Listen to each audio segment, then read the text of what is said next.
Anyway, Revelation chapter 8. Last week we talked about, of course, chapter 7, and it was kind of a interlude, if you will, to the seal judgments. And so chapter 8 picks up with the with the seventh seal judgment, which is a little complicated. Unfortunately, it is not as easy as it may sound. The seventh seal, well, let's read it. Verse 1, chapter 8, verse 1. And when he had opened the seventh seal, there was silence in heaven about the space of half an hour. Okay? The seventh seal is the trumpet judgments. Okay? Does that make sense?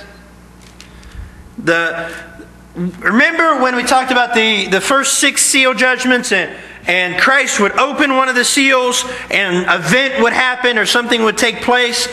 Well, when he gets to the seventh one, he opens the seventh seal, heaven falls silent, probably not really literally for half an hour, but John just kind of perceived it as being half an hour. Really, it's just a span of time, and we'll talk more about that in just a second. But after the silence, then the angels prepare to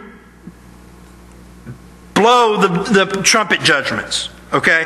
So the seventh seal is maybe the preparation for the trumpet judgments. How does that sound? That may be explained a little bit easier that way. Okay? Silence. This is respect. This is reverence for what is about to happen. Because it is bad. Okay?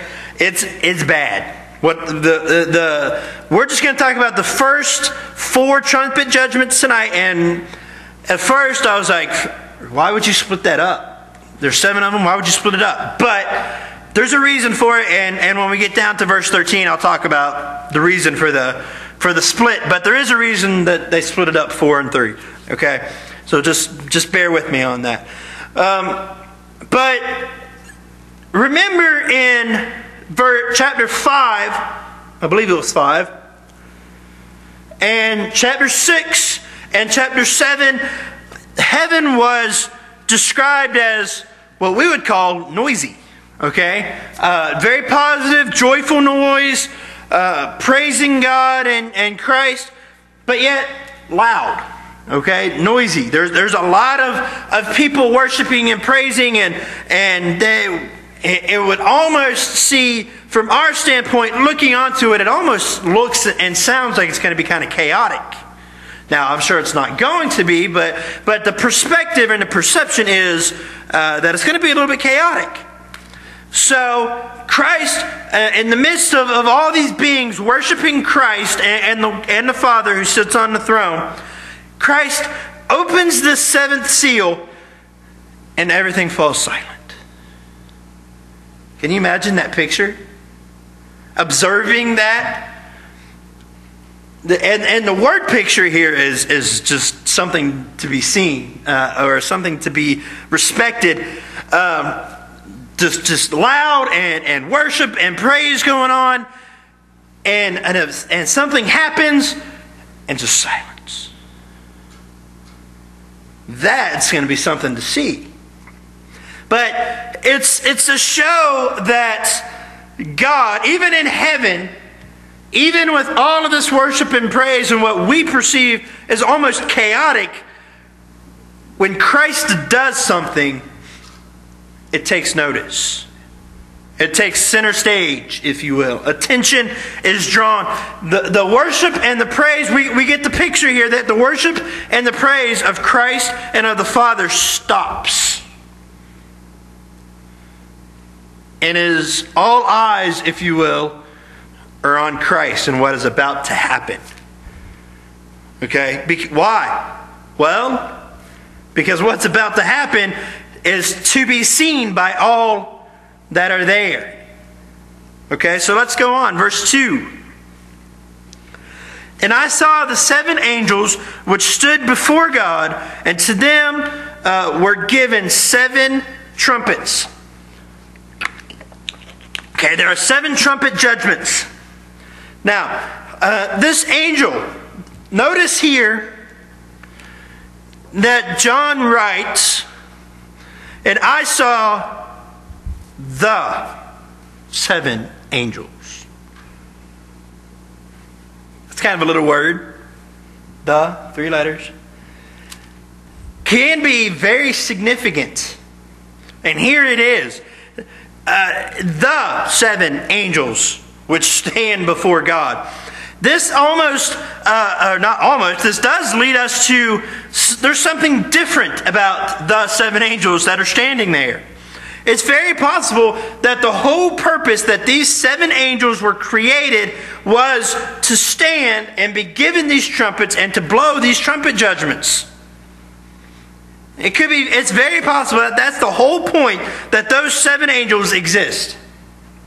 And they have stood there and have been standing there for all of what we call time, even though time is pretty irrelevant, is irrelevant in heaven and to the angels. But they're standing there and they're waiting for their time to blow the trumpet. They're just standing there. Another possibility that I read in one commentary, which I thought was kind of interesting. Not sure I agree with it, but it was interesting. In Jewish literature, and what most true Jewish people would accept as their Bible, there refers to, in a book that they have called Enoch,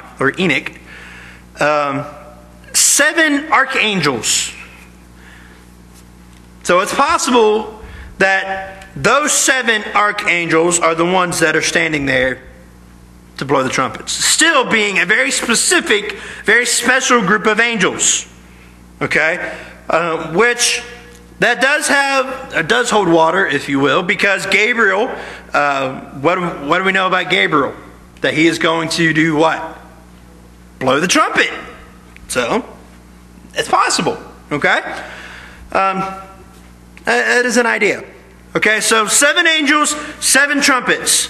Okay, remember we go back to that 7 thing. What does 7 mean? Perfection and completion. All right, verse 3. And another angel came and stood at the altar having a golden censer.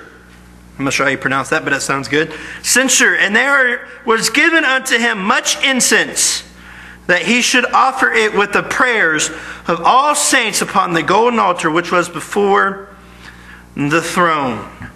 Okay, this angel shows up. He's given this incense burner, kind of like what we would call a tart burner.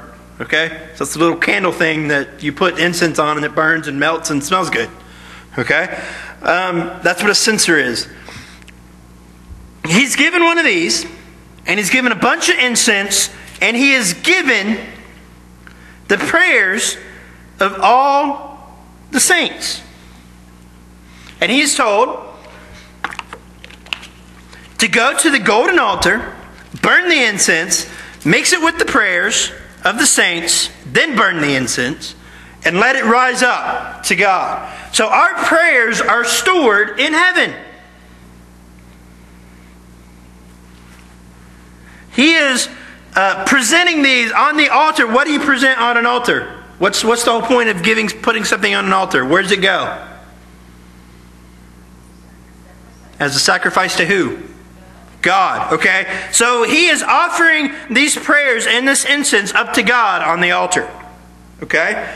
Verse 4. And the smoke of the incense which came with the prayers of the saints ascended up before God out of the angels' hands.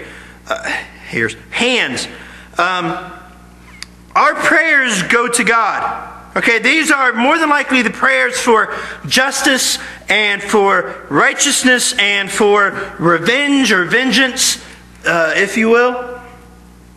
So let's go on. Verse 5. All these kind of go together, but I'm doing them individually because I like it better that way. Verse 5. And the angel took the censer, filled it with the fire of the altar, and cast it into the earth. And there were voices and thunderings and lightnings and an earthquake. Now, that's not even one of the judgments. That sounds bad.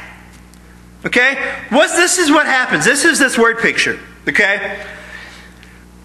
The angel put this stuff on, put the incense and the prayers, put them on the altar. They burn. Well, it leaves ash, if you will. Okay? So he goes over, takes his tart burner, if you will, scoops the ashes in there, takes it, and throws it to earth. And this causes an earthquake and thunders and storms and lightning and what it calls voices, meaning crying out.